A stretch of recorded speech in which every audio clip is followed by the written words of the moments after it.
Inovasi terlalu cepat buat gue. Setahun itu bukan waktu yang menurut gue ya, untuk teknologi bukan waktu yang lama. Itu cepet banget.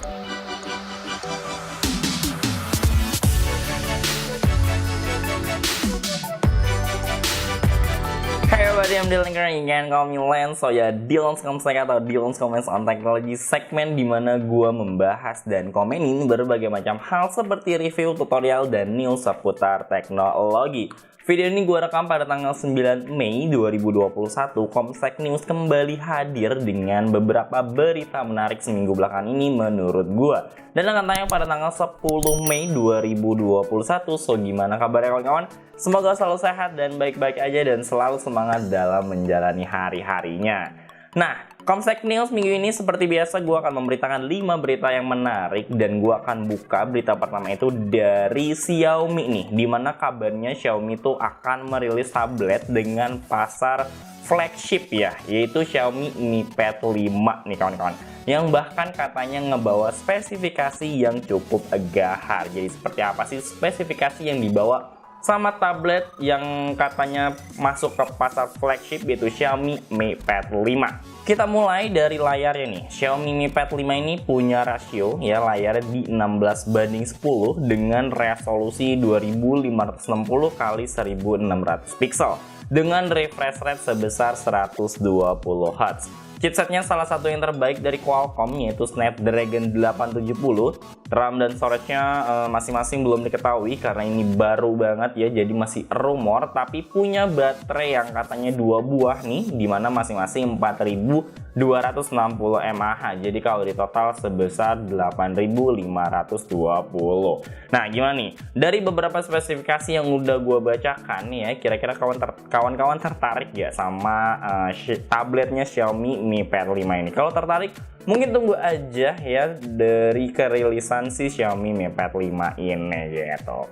Berita kedua nih kawan-kawan, gue punya dari Oppo yang resmi membawa smartphone kelas mid range-nya ya, yaitu Oppo K9 5G. Kata sini cukup bisa diandalkan dalam bermain gaming ya, jadi mungkin ini akan masuk ke pasar bagi kawan-kawan yang suka main game di smartphone nih. Nah, apa aja sih yang dibawa sama Oppo K9 5G ini? Seperti biasa, gue akan mulai dari layarnya, yaitu layarnya punya AMOLED sebesar 6,3 inch Full HD Plus dengan refresh rate 90 Hz. Chipsetnya dari Qualcomm, yaitu Snapdragon 768G ya. Biasanya kalau ada G itu biasanya buat gaming khususnya gitu kawan-kawan ya. RAM dan storage masing-masing 8/128 GB, atau kalau serasa kurang ada pilihan storage di 256 GB. Baterainya standar zaman sekarang yaitu 4300 mAh dengan dukungan fast charging 65 watt super flash bawaan Oppo. Untuk segi kamera, Oppo K9 5G ini ngebawa lensa utama 64 megapiksel, ada ultrawide 8 megapiksel, makro 2 megapiksel, dan kamera depannya 32 megapiksel. Nah, kalau dari yang udah gue bacakan nih ya cukup sih buat mainin game-game yang sekarang. Buat kawan-kawan, kira-kira cukup gak dari spesifikasi yang udah dibawa? Gua rasa sih cukup banget. Bahkan Samsung Galaxy A71 gua aja yang pakai chipset Snapdragon 720G itu udah cukup mengangkat untuk game-game zaman sekarang. Walaupun kayak Genshin Impact itu tetap harus di low, terus beberapa game-game yang memang Honkai Impact juga gitu kan, atau beberapa game-game yang memang butuh spesifikasi high-end masih bisa dijalanin ya dengan 30 fps, tapi semuanya low, rata kiri gitu kawan-kawan.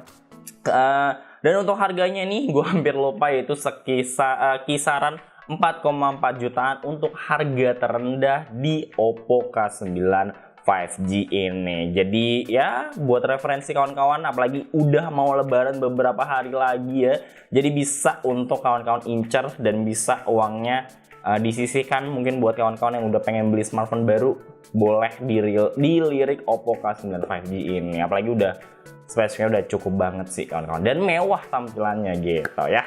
Alright, kita lanjut nih. Kita lanjut ke berita ketiga. Ada kabar dari Asus kawan-kawan yang katanya akan merilis 2 smartphone terbarunya pada 12 Mei 2021, yaitu Asus Zenfone 8 dan Asus Zenfone 8 Flip nih kawan-kawan ya. Nah ini salah satu smartphone flagshipnya nih dari Samsung ya, dimana salah satu yang akan gue sebutin ya ini adalah Asus Zenfone Flip 8, Asus Zenfone 8 Flip. Asus Zenfone 8 Flip ini ngebawa layar AMOLED 6,67 inch Full HD Plus dengan refresh rate 90Hz. Kayaknya udah hampir semua smartphone flagship punya besaran refresh rate tuh 90 ya rata-rata ya. Terus punya chipset terbaik dari Qualcomm yaitu Snapdragon 888 dan punya RAM juga storage masing-masing 8 per 256 GB. Baterainya udah pasti besar sebesar 5000 mAh dengan fast charging 30 watt. Nggak lengkap kalau nggak ngomongin kamera di Asus Zenfone, karena kita tahu uniknya adalah kamera Asus Zenfone 8 Flip, ya namanya juga udah flip, ini bisa diputar. Jadi kamera belakang ya bisa jadi kamera depannya juga. Ngebawa kamera utama dengan 64 megapiksel, telefoto 8 megapiksel, juga makro 12 megapiksel nih. Bahkan kameranya bisa ngerekam dengan resolusi 8K. Itu gila. Tapi udah cukup sih beberapa varian smartphone yang bisa ngerekam video sampai 8K gitu kawan-kawan ya.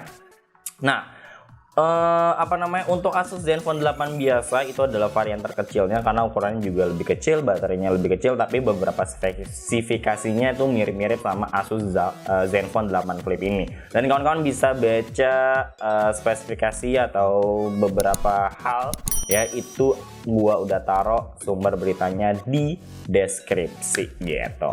Lanjut. Nah, nggak lengkap rasanya kalau Komsek News ya, nggak lengkap rasanya kalau gue ngebawain berita dari Samsung. Nah, untuk kali ini dua berita terakhir ini gue akan beritakan dari Samsung ya, dimana Samsung ini kabarnya mau merilis salah satu jajaran smartphone mid range-nya yaitu Samsung Galaxy A82. Walau belum ada konfirmasi resmi nih, tapi bukan internet ya kalau tidak ada bocoran sedikit-sedikit nih gitu kan kawan ya. Jadi apa aja sih yang akan dibawa sama si Samsung Galaxy A82 ini? Dan seperti biasa gue akan mulai dari layarnya. Layarnya udah pasti AMOLED yaitu Dynamic AMOLED sebesar 6,7 inch dengan resolusi 1440p. Chipsetnya dari Qualcomm yaitu Snapdragon 855 Plus, juga punya baterai sebesar 4500 mAh.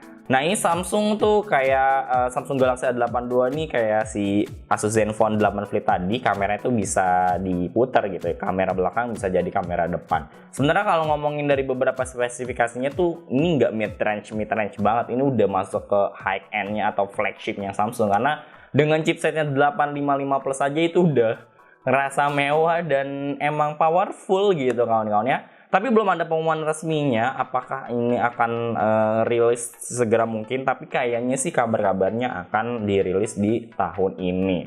Jadi buat kawan-kawan yang mau upgrade smartphone-nya yang mungkin sudah menggunakan Samsung Galaxy A81, mungkin tertarik untuk bisa masuk ke Galaxy A82, ditunggu aja kehadiran dari Samsung Galaxy A82. So, berita terakhir untuk menutup Komsek News minggu ini, beritanya masih dari Samsung, di mana Samsung ini bocorannya akan merilis Samsung Galaxy Flip 3 nih. Dari berita yang gue baca, kenapa langsung lompat ke 3? Karena biar selaras sama Samsung Galaxy Fold 3 ya, yang kemungkinan juga akan dirilis di tahun ini kawan-kawan ya. Sebenarnya ini nggak banyak bocoran, cuman dari hal yang udah gue baca, balik lagi itu punya IP rating ya, terus dan katanya juga smartphone foldable manapun belum punya IP rating. Jadi si Samsung Galaxy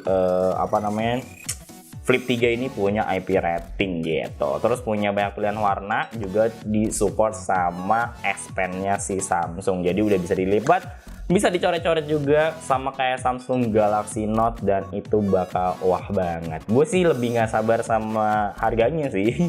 Karena kan kurang lebih sebenarnya lebih upgradable aja dari versi-versi sebelumnya ya kan, dari Samsung Galaxy Fold pertama sampai Fold yang kedua, yang ketiga, terus Samsung Flip ya, Flip yang pertama kan gitu, dan sekarang Flip ketiga. Gue lebih tertarik sama harganya. Kemarin aja udah hampir 30 jutaan ya. Kurang lebih bakal sama sih kayaknya harganya, cuman makin kesini teknologi makin wah banget. Gue nggak sabar sih, ini bakal kayak kacang goreng ya. Gue nggak sabar di masa mana atau di era mana tuh smartphone yang kelihatannya sekarang mewah banget tuh udah kayak biasa-biasa aja. Apalagi dengan perkembangan teknologi yang makin hari makin gila banget. produsen smartphone, produsen laptop itu ngeluarin kayaknya setiap tahun tuh ada aja gitu, dan inovasi terlalu cepat buat gue. Setahun itu bukan waktu yang menurut gue ya, untuk teknologi bukan waktu yang lama, itu cepet banget gitu kawan-kawannya. So, itu dia beberapa berita menarik ya menurut gue seminggu belakangan ini. Untuk sumber beritanya ada link di deskripsi yang bisa kawan-kawan baca. Juga kalau kawan-kawan tertarik di beberapa berita, udah gue kasih timestampnya juga ada di deskripsi. Mungkin itu aja, semoga Komstek News minggu ini bermanfaat dan bisa jadi referensi buat kawan-kawan. Kita akan bertemu di Komstek News berikutnya. Thank you very much, be better and be happy, have a nice day, and dadah!